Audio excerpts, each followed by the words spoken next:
ਹੁਣ ਚੱਲਦੇ ਹਾਂ ਜ਼ਰਾ ਅੱਜ ਦੀਆਂ ਭਰਵੀਆਂ ਖਬਰਾਂ ਵਾਲੇ ਪਾਸੇ। ਜਿਹੜੀ ਅੱਜ ਦੀ ਪਹਿਲੀ ਖਬਰ ਹੈ ਉਹ ਸੁਣ ਕੇ ਤੁਹਾਡਾ ਹਾਸਾ ਵੀ ਨਿਕਲ ਜਾਏਗਾ ਤੇ ਤਰਾ ਵੀ ਨਿਕਲ ਜਾਏਗਾ।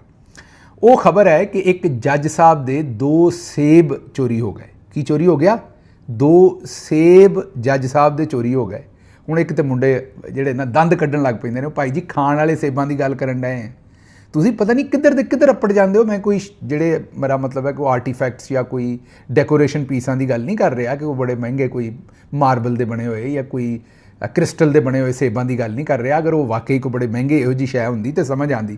ਤੁਹਾਡੇ ਦਿਮਾਗ ਪਤਾ ਨਹੀਂ ਕਿੱਥੋਂ ਦੇ ਕਿੱਥੇ ਅੱਪੜ ਜਾਂਦੇ ਨੇ ਵੀ ਜੱਜ ਸਾਹਿਬ ਦੇ ਸੇਬ ਚੋਰੀ ਹੋ ਗਏ ਤੇ ਇਹ ਕਿਸ ਤਰ੍ਹਾਂ ਖਬਰ ਹੋ ਗਈ। ਅਗਲੀ ਸੁਣ ਲੋਗੇ ਗੱਲ ਤਾਂ ਸਮਝ ਆ ਜਾਏਗੀ। ਹੱਸਿਆ ਘੱਟ ਕਰੋ ਜ਼ਰਾ। ਜੱਜ ਸਾਹਿਬ ਦੇ ਹੋ ਗਏ 2 ਸੇਬ ਚੋਰੀ, ਉਹਨਾਂ ਨੇ ਉੱਤੇ ਕਰਵਾ ਦਿੱਤਾ ਮੁਕੱਦਮਾ। ਬਿਸਮਿਲ ਸਾਹਿਬ ਨੇ ਜੱਜ ਸਾਹਿਬ ਜਿਹੜੇ ਨੇ, ਪੂਰੀ ਤੁਹਾਡੇ ਸਾਹਮਣੇ ਖਬਰ ਰੱਖਾਂਗੇ। ਤੇ ਨਾਲ ਸੇਬ ਜਿਹੜਾ ਚੋਰੀ ਕਰਕੇ ਲੈ ਗਿਆ ਉਹ ਹੈਂਡ ਸੈਨੀਟਾਈਜ਼ਰ ਵੀ ਚੁੱਕ ਕੇ ਲੈ ਕੇ ਗਿਆ। ਵੀ ਹੁਣ ਜ਼ਾਹਿਰ ਹੈ ਅਗਰ ਉਹਨੇ ਸੇਬ ਖਾਣੇ ਨੇ, 2 ਉਹਨੇ ਪੂਰੇ ਸੇਬ ਚੁੱਕੇ ਨੇ, ਜੱਜ ਸਾਹਿਬ ਤਾਂ ਵਿਹਲੇ ਹੋ ਗਏ। 2 ਸੇਬ ਸਨ, ਦੋਵੇਂ ਚੁੱਕ, ਫਿਰ ਦੰਦ ਕੱਢਦੇ ਹੋ ਯਾਰ ਤੁਸੀਂ। ਉਹ 2 ਹੀ ਸੇਬ ਸਨ ਜੱਜ ਸਾਹਿਬ ਕੋਲ, ਦੋਵੇਂ ਚੁੱਕ ਕੇ ਲੈ ਗਏ ਉਹ, ਤੇ ਨਾਲ ਹੈਂਡ ਸੈਨੀਟਾਈਜ਼ਰ ਵੀ ਲੈ ਗਏ ਕਿਉਂਕਿ ਉਹਨਾਂ ਖਾਣੇ ਸਨ ਸੇਬ। ਹੁਣ ਕਿਸ ਤਰ੍ਹਾਂ ਖਾਂਦੇ ਅਗਰ ਹੱਥ ਗੰਦੇ ਸਨ ਤੇ। ਜੱਜ ਸਾਹਿਬ ਨੇ ਆਖਿਆ ਵੀ ਇੱਥੇ ਤੇ ਹੋਏਗਾ ਮੁਕੱਦਮਾ, ਇਹ ਗੱਲ ਥਾਣੇ ਮੁੱਕੇਗੀ। ਜਿਹੜੇ ਬੰਦੇ ਪਿੰਡਾਂ ਦੇ ਨੇ ਉਹਨਾਂ ਨੂੰ ਪਤਾ ਹੈ ਵੀ ਜਿਸ ਵੇਲੇ ਬਾਬਾ ਫਸ ਜਾਏ ਕਿਸੇ ਗੱਲ ਤੇ ਉਹ ਆਂਦਾ ਹੈ ਵੀ ਇਹ ਗੱਲ ਥਾਣੇ ਮੁੱਕਣੀ ਹੈ, ਇਹ ਗੱਲ ਹੁਣ ਥਾਣੇ ਮੁੱਕੇਗੀ। ਇਹ ਮੁਕੱਦਮਾ ਕੀਤਾ। ਇਸ ਖਬਰ ਵੱਲ ਮੈਂ ਆਵਾਂਗਾ, ਪੂਰੀ ਤਫਸੀਲ ਤੁਹਾਡੇ ਸਾਹਮਣੇ ਰੱਖਾਂਗਾ, ਲੇਕਿਨ ਇਹਦੇ ਨਾਲ ਜੁੜੀ ਹੋਈ ਖਬਰ ਜਿਹੜੀ ਹੈ ਉਹ ਪਹਿਲਾਂ ਮਕਬੂਜ਼ਾ ਕਸ਼ਮੀਰ ਤੋਂ ਰੱਖੀਏ, ਸ੍ਰੀਨਗਰ ਤੋਂ। ਉੱਥੇ ਇੱਕ ਮੈਜਿਸਟ੍ਰੇਟ ਨੇ, ਸਪੈਸ਼ਲ ਮੈਜਿਸਟ੍ਰੇਟ ਨੇ ਇੱਕ ਇਹੋ ਜਿਹਾ ਫੈਸਲਾ ਦਿੱਤਾ ਹੈ ਜਿਹਦੀ ਪਾਕਿਸਤਾਨ 'ਚ ਵੀ ਲੋੜ ਹੈ। ਸਪੈਸ਼ਲ ਮੈਜਿਸਟ੍ਰੇਟ ਨੇ ਇੱਕ ਤਾਰੀਖੀ ਫੈਸਲਾ ਦਿੱਤਾ। ਮੁਸ਼ਤਾਕ ਅਹਿਮਦ ਨਾਮੀ ਇੱਕ ਸ਼ਹਿਰੀ ਨੂੰ 3 ਸਾਲ ਦੀ ਸਜ਼ਾ ਦਿੱਤੀ ਹੈ। ਵਜ੍ਹਾ ਕੀ ਸੀ? ਉਹਦਾ ਨਾਬਾਲਗ ਪੁੱਤਰ, ਮਤਲਬ ਕਿ 18 ਸਾਲ ਤੋਂ ਘੱਟ ਉਮਰ ਦਾ ਬੱਚਾ ਗੱਡੀ ਚਲਾਉਣ ਡਿਆ ਸੀ। ਨੁਕਸਾਨ ਤੇ ਉੱਥੇ ਕੋਈ ਨਹੀਂ ਹੋਇਆ। ਇੱਥੇ ਤੇ ਜਸਟਿਸ ਆਸਿਫ ਰੈਕੀ, ਜੋ ਵੀ ਉਹਨਾਂ ਦਾ ਨਾਂ ਹੈ ਪੂਰਾ, ਉਹਨਾਂ ਦੇ ਪੁੱਤਰ ਨੇ 2 ਬੱਚੀਆਂ ਮਿੱਧ ਕੇ ਫੇਂਕ ਕੇ ਮਾਰ ਛੱਡੀਆਂ ਇਸਲਾਮਾਬਾਦ ਦੇ ਵਿੱਚ। ਤੇ ਉਹਨੂੰ ਨੁਕਸਾਨ ਕੀ ਹੋਇਆ? ਉਸ ਬੱਚੇ ਨੂੰ 4 ਦਿਨ ਹਵਾਲਾਤ 'ਚ ਰਿਹਾ, ਸਿਰਫ 4 ਦਿਨ, ਫੀ ਲਾਸ਼ 2 ਦਿਨ। ਉਹ ਵੀ ਵੀਡੀਓ ਗੇਮਾਂ ਖੇਡੀਆਂ, ਤਰ੍ਹਾਂ ਦੇ ਖਾਣੇ ਖਾਧੇ, ਨਵੇਂ ਮੈਟਰਸ ਤੇ ਸੁੱਤਾ, ਇੱਕ ਕਮਰੇ 'ਚ ਰਿਹਾ ਬਸ 4 ਦਿਨ। ਤੇ ਉਹ ਮਾਮਾਜ਼ ਬੇਬੀ ਜਦੋਂ ਘਰ ਪਹੁੰਚਿਆ ਹੋਏਗਾ, ਮਾਂ ਨੇ ਕਿੰਨੀ ਵਾਰੀ ਮੂੰਹ ਚੁੰਮਿਆ ਹੋਏਗਾ, ਕਿੱਡੀ ਪਰੇਸ਼ਾਨ ਹੋਏਗੀ ਮਾਂ, ਮਸਲਨ ਜਸਟਿਸ ਆਸਿਫ ਸਾਹਿਬ ਦੀ।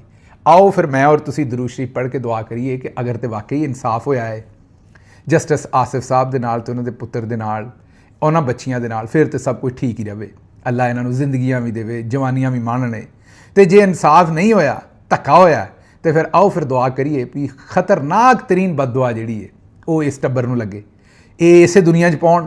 ਕਿਸੇ ਦੀ ਜਿਹੜੀਆਂ 2 ਬੱਚੀਆਂ ਕਤਲ ਕੀਤੀਆਂ ਨੇ, ਅਗਰ ਜ਼ੁਲਮ ਕੀਤਾ ਹੈ ਸਾਰੇ ਕੰਮ ਦੇ ਵਿੱਚ ਇਹਨਾਂ ਨੇ, ਤੇ ਅਗਰ ਅਸੀਂ ਗਲਤ ਗੱਲ ਕਹਿਣ ਡਏ ਤਾਂ ਰੱਬ ਸਾਨੂੰ ਹਦਾਇਤ ਦੇਵੇ, ਇਹੀ ਕਰ ਸਕਦੇ।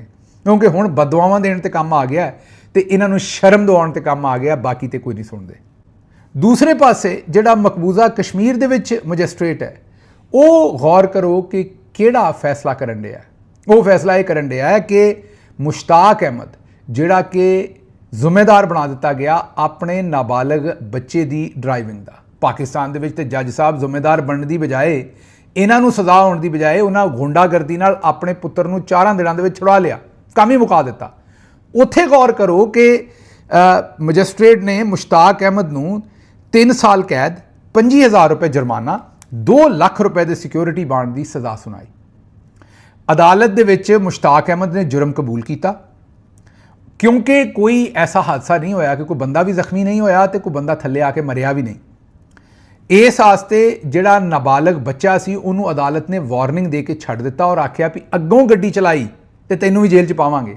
ਲੇਕਿਨ ਪਿਓ ਨੂੰ 3 ਸਾਲ ਦੀ ਸਜ਼ਾ ਦਿੱਤੀ ਅਦਾਲਤ ਨੇ, ਕਿਉਂਕਿ ਉੱਥੇ ਅਦਾਲਤ ਨੂੰ, ਇਸ ਮੈਜਿਸਟ੍ਰੇਟ ਨੂੰ ਪਤਾ ਹੈ ਵੀ ਅਸਲ ਚੋਰ ਨੂੰ ਨਹੀਂ, ਚੋਰ ਦੀ ਮਾਂ ਨੂੰ ਸਜ਼ਾ ਦਿਓ। ਅਸਲ ਇਹ ਮਾਂ ਪਿਓ 'ਚੋਂ ਕਿਸੇ ਨੂੰ ਸਜ਼ਾ ਦਿਓਗੇ ਤੇ ਬੰਦੇ ਦੇ ਪੁੱਤਰ ਬਣਨਗੇ, ਗੱਡੀਆਂ ਦੀਆਂ ਚਾਬੀਆਂ ਬੱਚਿਆਂ ਨੂੰ ਨਹੀਂ ਦੇਣਗੇ। ਉੱਥੇ ਹੁਣ ਮਕਬੂਜ਼ਾ ਕਸ਼ਮੀਰ ਇੰਡੀਆ ਦੇ ਕਬਜ਼ੇ 'ਚ ਹੈ। ਉੱਥੇ ਰਹਿਣ ਵਾਲੇ ਸ਼ਹਿਰੀਆਂ ਨੂੰ ਫਿਰ ਵੀ ਕੋਈ ਨਾ ਕੋਈ ਇਨਸਾਫ ਕਿਤੇ ਨਾ ਕਿਤੋਂ ਮੁਯੱਸਰ ਹੋਣ ਡਿਆ ਅਦਾਲਤਾਂ 'ਚ। ਜ਼ੁਲਮ ਤੇ ਉੱਤੇ ਬੜਾ ਇੰਡੀਆ ਦਾ, ਇਹਦੇ 'ਚ ਕੋਈ ਸ਼ੱਕ ਹੀ ਨਹੀਂ। ਜਿਵੇਂ ਉਹਨਾਂ ਨੇ ਉੱਥੇ ਫੌਜ ਲਾ ਕੇ ਤੇ ਉਹਨਾਂ ਦੀਆਂ ਜ਼ਿੰਦਗੀਆਂ ਤਬਾਹ ਕੀਤੀਆਂ ਨੇ ਤੇ ਇੱਕ ਵੱਡੀ ਜੇਲ੍ਹ ਹੀ ਬਣਾ ਕੇ ਰੱਖਿਆ ਉਹਨੂੰ, ਲੇਕਿਨ ਫਿਰ ਵੀ ਅਦਾਲਤ ਵੇਖੋ ਫੈਸਲਾ ਕੀ ਕਰਨ ਡਈ ਹੈ ਕਿ ਉਹਨਾਂ ਨੇ ਜਿਹੜੇ ਸ਼ਹਿਰੀ ਦੇ ਬੱਚੇ ਨੇ, ਨਾਬਾਲਗ ਨੇ, ਗੱਡੀ ਚਲਾਈ, ਉਹਨੂੰ ਸਜ਼ਾ ਦੇ ਦਿੱਤੀ। ਇੱਥੇ ਮੈਂ ਤੁਹਾਨੂੰ ਦੱਸ ਦਿੱਤਾ, ਜਸਟਿਸ ਆਸਿਫ ਨੇ 4 ਦਿਨਾਂ 'ਚ ਆਪਣਾ ਪੁੱਤਰ ਛੁਡਾ ਕੇ ਤੇ ਉਹ ਘਰ ਲੈ ਗਏ। ਉਹ ਜਿਹੜੀਆਂ 2 ਬੱਚੀਆਂ ਅੱਲਾ ਕੋਲ ਚਲੇ ਗਈਆਂ, ਉਹਨਾਂ ਦੇ ਕੋਲ ਪੈਸੇ ਪੂਸੇ ਦੇ ਦਿੱਤੇ ਹੋਣਗੇ, ਸਾਨੂੰ ਨਹੀਂ ਪਤਾ ਦਿੱਤੇ ਨੇ ਕਿ ਧੌਂਸ ਧਮਕੀ ਦੇ ਨਾਲ ਕੀਤਾ, ਪੈਸੇ ਦੇ ਕੇ ਕੀਤਾ, ਕੀ ਕੀਤਾ, ਕਿਸੇ ਨੂੰ ਅਜੇ ਤੱਕ ਨਹੀਂ ਪਤਾ। लेकिन जाहिर है अगर उन्होंने इंसाफ मिल सकता होंदा तो वो इंसाफ लेंदे दोवें खानदान। उन्होंने पता है कि अगर वो इंसाफ लैण वाले पासे तुर पे तो उन्होंने ਜਿਹੜੇ बाकी बच्चे ने उन्होंने भी पता नहीं ये पाकिस्तान ਦੇ ਵਿੱਚ जीण देणगे कि नहीं। ਇਹ सूरत हाल हुई है इंसाफ और अदालतों का और जजां का पाकिस्तान 'ਚ हाल है तो मुआवजा असीं तुहाडे सामने रखिया है मकबूजा कश्मीर तो जिथे मजिस्ट्रेट ने प्यो नूं 3 साल की सज़ा दी है। अगे तुरीए जरा अगली खबर जिहड़ी है वो बिस्मिल, ये जज साहब का नाम है नूर मुहम्मद बिस्मिल साहब, लाहौर दे विच जज ने। इन्हां दे 2 सेब चोरी कर लिया किसी ने ते नाल इन्हां दा हैंड सैनिटाइज़र चोरी कर लिया। इन्हां ने उस बंदे दे उत्ते FIR दर्ज करवा दी। यह FIR की तस्वीर वेखो। ये FIR दर्ज करने वाले ने माफ़ी ना मंगी कि जनाब है माफ़ी लवो तुसी है काला कल्लू, वो भी मेरा ख्याल सेबां नूं आंदे ने काला कल्लू तो पता नहीं किहड़ा किहड़ा गोल्डन तो किहड़ा किहड़ा सेब। इन्हां माफ़ी मंग के कोई सेब दीयां 2-4 पेटियां ही जज साहब नूं पेश नहीं कर दित्तियां रिश्वत दे विच। FIR मुहर्रर ने लिखण वाले ने, क्योंकि मुहर्रर लई तो मुसीबत बनाती जिन्नी उस गरीब ने लिखी हुंदी लिखिया जिन्ना कुछ। तो जज साहब का जो दिमाग ही सैनिटाइज नहीं हैगा, मतलब वही गंदा है, तो मैनूं दसो सैनिटाइज़र जज साहब उत्थे रख के की करना सी बिस्मिल साहब। हैरान है असीं ते इस सारी सूरत हाल तो जिहड़ी तुसीं करतूत कीती है। मतलब 2 सेब चोरी करन दे उत्ते मुकदमा। ये वही मुल्क है जिथे साबका वज़ीर आज़म दे उत्ते कातलाना हमला किया। उन्होंने मुजरम अपने जिहड़े ने उस वक्त दे DGC ISI दे और होर भी जिहड़े मुतलका लोग सन उन्हां सारिਆਂ ਨੂੰ बनाया। FIR दर्ज कराउण दी कोशिश की और FIR उन्हां दी दर्ज ना हुई, ना होण दित्ती, हालांकि उन्हां दी अपनी हुकूमत सी। पंजाब दे विच उस वेले इमरान खान साहब दी पार्टी दी अपनी हुकूमत सी, वो FIR दर्ज नहीं करवा सके। फॉर्मर प्राइम मिनिस्टर ते कातलाना हमले दी FIR दर्ज नहीं हुंदी, लेकिन 2 सेब चोरी हो जाण ते इत्थे FIR दर्ज हुंदी है। तुसीं चौधरी दे टाउट बन जाओ, फिर तुहाडा सेब जाए या तुहाडा कोई होर शै जाए, तुहाडा मुकदमा हो सकता है। जे तुसी चौधरी दे टाउट ना बनो तो जो खुरम ज़िशान नाल KP 'ਚ होण दिया तुहाडे नाल वो हो सकता है। खुरम ज़िशान दे घर राती 5 वीगो डालियां ने हमला किया और हमला करके फायरिंग की है। 2 बंदे उत्थे जख्मी होने दियां इतलावां ने। घर दे विच शीशे टुट गए, गोलियां अंदर जाके वजियां ने। खुरम ज़िशान घर नहीं सी है।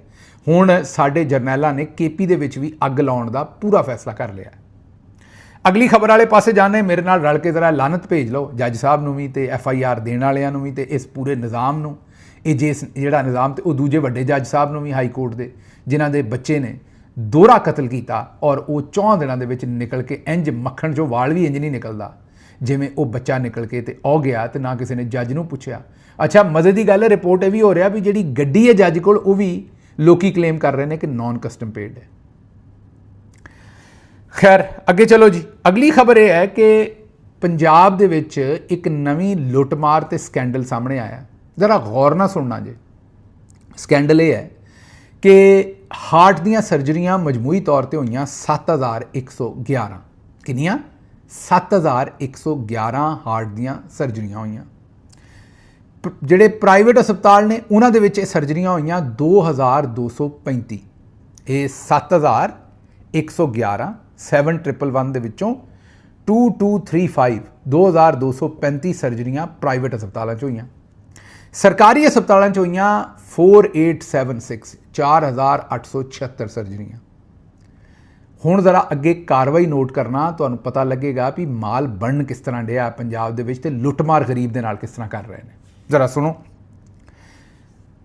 निजी हस्पताल 1 अरब 9 करोड़ रुपये दे विच सर्जरियां करवाइयां गई ने निजी हस्पतालों दीयां। फीस सर्जरी तकरीबन 5 लाख रुपया। ज़्यादा है नहीं, कोई बहुत ज़्यादा नहीं, मैं नहीं आंदा भी बहुत ज़्यादा। हुकूमत ने देते अच्छी गल की है। डॉक्टरों भी कोई पैसे लभने चाहिए ने, हस्पतालों भी। पाकिस्तान के डॉक्टरों को भुखा ही मार चढ़िया इन्होंने। जिन्हों की प्राइवेट प्रैक्टिस चलती है तो ठीक है, नौकरी तो उन्होंने फर्क करता गरीब को, वो पल्ले तो कोई शै नहीं छड्डी इन्होंने। नवा डॉक्टर जिहड़ा है उन्होंने जिन्नी तनख्वाह देंगे ने, यकीन करो कि वो फ्रूट की रेहड़ी लावे। ये मैं कोई उसकी तहकीर नहीं कर रहा, मैं तो तुहानूं पता ऑलवेज ये समझदा भी डॉक्टर साडे माशरे की क्रीम ने। वैसे भी उन्होंने प्रोफैशन ऐसा है, जिहड़ा बंदा किसी के जख्म के उत्ते मरम रखता है उहदे नालों बेहतर प्रोफैशन किहड़ा हो सकता है।